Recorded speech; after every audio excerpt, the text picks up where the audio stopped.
धन्यवाद राजीव जी। राजीव जी, पीसी सरकार की परंपरा अब खत्म हो गई, उसके वंशज बचे नहीं है अब। तो किसी का जादू उदू चलना नहीं है। और दूसरी चीज मैं एक बात जो कहना चाहता हूं कि अगर विपक्ष में नेतृत्व की बात का जो एजेंडा है वो वह भारतीय जनता पार्टी के पिच पे जाके खेलने के जैसा है। आप कौन नेतृत्व करेगा विपक्ष का, यह सवाल गौड़ है। सवाल केवल यह है कि जिन जिन राज्यों में जो जो शक्तियां मजबूत हैं वह भारतीय जनता पार्टी का मुकाबला करने में बहुत ही सक्षम है। बिहार में नीतीश कुमार का गठबंधन, बंगाल में ममता बनर्जी का गठबंधन, उड़ीसा में हालांकि उनके साथी दिखाई पड़ते हैं वो नवीन पटनायक का गठबंधन, तमिलनाडु में डीएमके, तेलंगाना में टीआरएस, आंध्र प्रदेश में तेलुगुदेशम और लोग। कोई राज्य ऐसा नहीं है जहां पे ये बड़ी बड़ी कड़ी चुनौतियां ना हो, कोई राज्य नहीं है। और किसी भी राज्य में भारतीय जनता पार्टी, अरे मैंने दक्षिण में तो केवल आप कुछ उम्मीद कर सकते हैं तो कर्नाटक के, वहां भी जबरदस्त विरोध चल रहा है। वहां के स्थानीय लोगों से आप बात कीजिए। बाकी तमिलनाडु, केरल, आंध्र प्रदेश, तेलंगाना, कर्नाटका, कहीं भी ऐसी स्थिति नहीं है जहां भारतीय जनता पार्टी का है कि बहुत ही कंफर्टेबल पोजीशन में हो। जबरदस्त विरोध है। वजह क्या है आप याद कीजिए ना, 2014 में जब ये सरकार आ रही थी राजीव जी, अगर किसी ने मोदी जी का विरोध कर दिया पब्लिक प्लेस पर तो उसके लोग कुर्ते फाड़ देते थे। मारपीट की नौबत थी कि आपने एक देव पुरुष, अवतार पुरुष के बारे में इस तरह की बात कैसे कर दी। आज अगर आप कहीं चर्चा सार्वजनिक स्थान पर छोड़ दीजिए, छेड़ दीजिए सरकार के बारे में, लोग आपको सुनने के लिए तैयार हैं और ये कहते हैं कि बात तो कोई कह रहा है। वजह क्या है कि आप बहुत दिनों तक, बहुत समय तक लोगों को भ्रम में नहीं रख सकते ना। आप ये भले, हमारे देश के दो सम्मानित सांसदों ने संसद में कहा कि महंगाई है कहां, वो खोज रहे हैं, उन बेचारों को नहीं मिल रही है। वो हमारे सांसद हैं इसलिए हम उनको इनकार भी नहीं कर सकते, उनकी बात को गलत भी नहीं कर सकते, ये संसद की अवमानना हो जाएगी। लेकिन उनको तो नहीं मिल रही है, कोई बात नहीं मिल रही है। लेकिन इस देश के एक एक आदमी को महंगाई मिल रही है। हर आदमी उस महंगाई से त्रस्त है। हर व्यक्ति को यह लग रहा है कि उसके घर का बजट कैसे चलेगा, दिन का खाना तो हो गया, शाम का खाना कैसे बनेगा। तो वही स्थिति रोजगार की स्थिति है। कोई ऐसा परिवार हो, कोई एक परिवार आप बता दीजिए, हम यहाँ 5 लोग बैठे हुए हैं, किसके घर में पढ़े लिखे ऐसे बच्चे हैं जिनको नौकरी के अवसर उपलब्ध हैं और यह सरकार नौकरी देने के अवसर प्रदान करने के लिए तैयार हो, वो भी स्थिति नहीं दिखाई पड़ती। अगर आपके घर में कोई बीमार पड़ जाए राजीव जी, खेत बेचने की नौबत है। अगर आप घर न बिक जाए तो आप स्वस्थ नहीं हो सकते हैं। हेल्थ सेक्टर की हालत ये हो गई, प्राइवेटाइजेशन, आयुष्मान भारत, उसका कल ही खुल गई इसी कोरोना का काल में। किसी ने नाम तक नहीं लिया आयुष्मान भारत का, ये है कहां। यानी कि स्वास्थ्य के इंफ्रास्ट्रक्चर को, आधारभूत ढांचा को आपने मजबूत करने के लिए कुछ भी नहीं किया, केवल प्राइवेट एजेंसियों को आप मजबूत करते चले गए और स्वास्थ्य के नाम पर केवल बिल्डिंग भवन बनते गए जिसमें कमीशन मिल रहा था। डॉक्टर कहां से आएगा, पैरामेडिकल स्टाफ कहां से आएगा, दवाएं कैसे सस्ती होंगी, कोई चर्चा नहीं। शिक्षा की स्थिति क्या है, जो ये संख्या गिनाते हैं कि हमने इतने स्कूल खोल दिए, उसमें सरकारी कितने हैं, कितने लोगों की हैसियत है उन प्राइवेट स्कूलों में बच्चों को पढ़ा लेने की। और क्या निजी स्कूल खोल के आप किसी भी देश, दुनिया के किसी भी देश ने अपनी शैक्षिक व्यवस्था बेहतर कर पाई है क्या। शिक्षा, स्वास्थ्य एक ऐसे सेक्टर रहे हैं जो पूरी तरह से सरकार के ऊपर निर्भर रहे हैं और सरकार की जिम्मेदारी बनती थी लोक कल्याणकारी राज्यों की कि वह इसकी व्यवस्था करेगी अपनी आवाम के लिए, अपनी रियाया के लिए पूरी की पूरी व्यवस्था करेगी। आपसे से कोई मतलब नहीं है। तो कब तक आप चीजों को भरमाते रहेंगे और लोग कब तक भ्रम बना रहेगा। पीसी सरकार का जादू देख के भी लोग कहते थे कि देखिए यहाँ इसने हमको बेवकूफ बनाया है, यह हम चीज समझ नहीं पाए, हमारे यहाँ पे पर्दा पड़ा था। उस हाल से बाहर निकलते ही आज भी लोगों को समझ में आने लगा है। और विरोध कहां नहीं हो रहा है, किस, अब चाहे एग्रीकल्चर का सेक्टर हो, किसान आंदोलित है, किस राज्य में नहीं है। ये अलग की बात है कि हमारे आपके साथी उसको दिखाते नहीं है या उसको स्वीकार नहीं करते, अलग अलग मुद्दों पर, निरर्थक मुद्दों पर हम बहस करते हैं। विपक्ष इस स्थिति में है राजीव जी, या और अगर आपने नेतृत्व की बात की तो इसके विखंडित होने की उतनी ही आशंका है।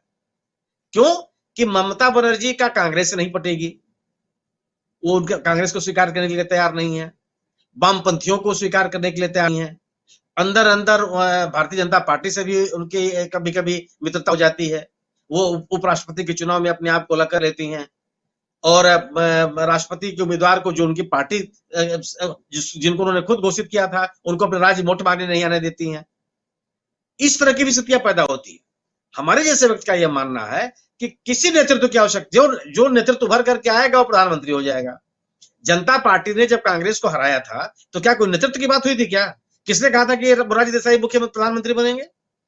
जयप्रकाश नारायण के नेतृत्व में आंदोलन चला, एक माहौल बना, जनता पार्टी गठित हुई, जनता पार्टी जीत करके आई और मोरारजी देसाई के लोगों ने अपना नेता चुन लिया।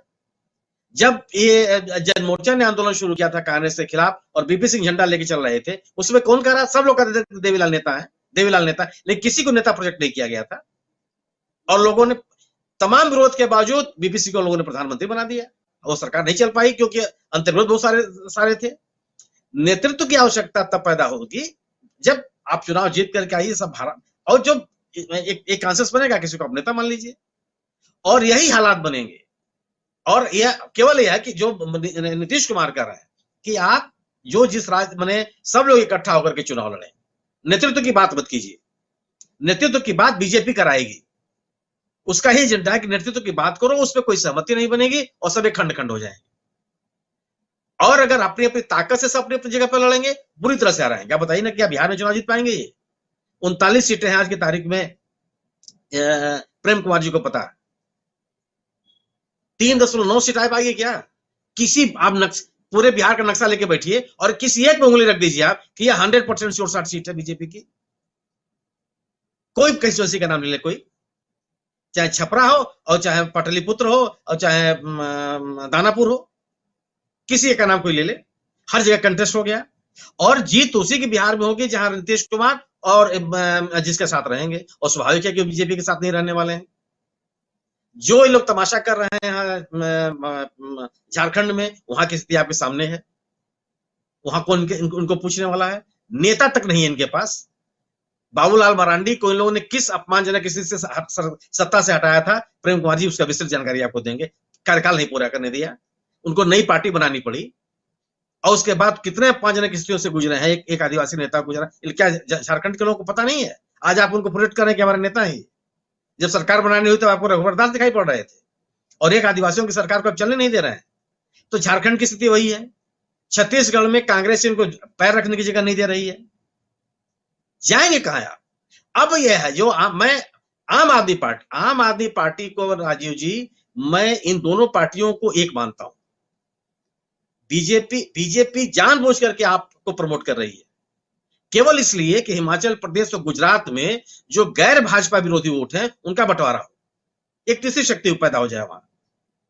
मतलब आपको जो पार्टी 50 साल 60 साल सत्ता में रही है, उसका भ्रष्टाचार नहीं दिखाई पड़ता। आप कांग्रेस के नेता क्यों नहीं गिरफ्तार कर लेते हैं? आप तो सबसे बड़ा आरोप तो आप यही लगाते थे ना कि कांग्रेस भ्रष्टों की सरकार है। आज कांग्रेस का कोई नेता नहीं दिखाई पड़ता आपके पास।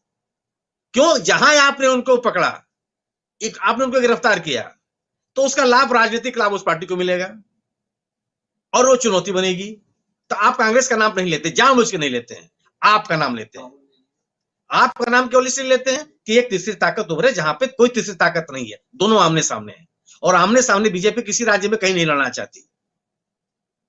अब जो स्थितियां हैं, आप बताइए, मतलब राजीव जी, मतलब आपको, मतलब एक इन नेताओं की आत्मा भी इनको नहीं धिक्कारती होगी। बिल्किस आप गुजरात में चुनाव लड़ने जा रहे हैं, सत्ता हासिल करने जा रहे हैं, दावा कर रहे हैं कि मैं सरकार बनाऊंगा। बिल्किस बानो के हत्यारे जो न्यायालय से घोषित हैं, उनको छोड़ दिया गया और आप एक शब्द नहीं बोलते, और आप उस आवाम का नेतृत्व करने का दावा करते हैं। तो आप में और बीजेपी में क्या फर्क है? जहांगीरपुरी में जब बुलडोजर लोगों का घर गिरा रहा था, आप उस प्रदेश के मुख्यमंत्री हैं। या तो आप सहमत थे या तो आप असहमत थे, दोनों में कोई बात कीजिए। आप शांत हैं। 1 महीना मैंने लंबे समय तक वो एनआरसी का आंदोलन चला, माननीय सम्मानित मुख्यमंत्री जी एक शब्द बोले हों, एक वाक्य तो बहुत बड़ी चीज है। तो इनकी वैचारिक पृष्ठिका जो है राजीव जी, आम आदमी पार्टी और भारतीय जनता पार्टी की एक है, दोनों के एजेंडा एक है, ये भी समाज को बांटने में लगे हुए हैं। और मतलब जब ये आम आदमी पार्टी का आंदोलन चल रहा था भ्रष्टाचार के खिलाफ, भ्रष्टाचार मुद्दा ही खत्म हो गया। आप लोकायुक्त बनाएंगे, ये बनाए, आज कोई उसकी बात ही नहीं करता। एक आदमी का नाम बता दीजिए आप। नीतीश कुमार ने, प्रेम कुमार इसकी गवाही देंगे, भ्रष्टाचारियों के खिलाफ अकेला राज्य है राजीव जी जिसको अदालत से दंड मिले हैं, अपराधियों को न्यायालय से दंड मिले हैं, उनकी संपत्तियां जब्त हुई हैं और वो सरकारी खजाने में चली गई हैं। एक से एक माफिया अदालत से दंडित होकर के जेल में पड़े हुए हैं। यह कन्विक्शन रेट किस साम्राज्य में है? कहां कोशिश है? चार्जशीट कहां है? जिस ईडी सीबीआई की आप बात करते हैं, ईडी का जो प्रतिशत है 0.45% है। 150 के आसपास 2014 तक मुकदमे होते थे, आज 7000 के आसपास है। कितने के लोगों के खिलाफ कार्रवाई हो गई? एक डर का माहौल पैदा करना और वाकई भ्रष्टाचार के मुद्दे को एड्रेस करना, दोनों अलग अलग चीजें। अगर आप भ्रष्टाचारियों को दंडित करने का प्रयास करेंगे तो एक संदेश जाएगा, वो नहीं है। आम आदमी पार्टी ने क्या कर दिया दिल्ली में? कितने भ्रष्टाचारी पकड़ लिए गए? इस आम आदमी पार्टी ने कांग्रेस के भ्रष्टाचार के खिलाफ कितनी बड़ी बड़ी बातें की। ये तो कहते थे कि मैं सत्ता में आया और अगले घंटे शीला दीक्षित जेल में। ये दुनिया से तो चली गई, जेल तो नहीं गई। तो ये इनका रवैया है। तो ये भारतीय जनता पार्टी और आप, ये दोनों की वैचारिक पृष्ठभूमि एक है और दोनों की सोच एक तरह की है। और मेरा जैसा आदमी का मानना यह है कि भारतीय जनता पार्टी जानबूझकर के आम आदमी पार्टी को प्रमोट कर रही है कि जिससे वह उसका डाइवर्जन जो है इन दोनों राज्यों में खासतौर से, ये तब तक चलेगा जब तक इन दोनों राज्यों में चुनाव नहीं है। इसलिए मैं इनको आम आदमी पार्टी को विपक्ष की धारा के साथ में नहीं गिनता। आज अलग की बात है, आम आदमी पार्टी, और याद कीजिए ना, हालांकि उसमें समाजवादी पार्टी भी थी, लेकिन तब भी समाजवादी पार्टी में एक धार है, इनके पास तो कुछ भी नहीं है। इसलिए नेतृत्व की बहस मेरे हिसाब से आज की तारीख में बहुत तार्किक नहीं है। विपक्षी दल अब हर राज्य में मजबूती से लड़ेंगे और किसी भी राज्य में ऐसी स्थिति नहीं है जहां बिछ गई सियासी विसार, खेला जा रहा है सियासी खेल, जारी है वार पलटवार, शह और मात के खेल में बनाई जा रही है रणनीति। कौन पड़ेगा किस पर भारी, ये कभी भी सिर्फ hastachep.com पर अमलेंदु उपाध्याय के साथ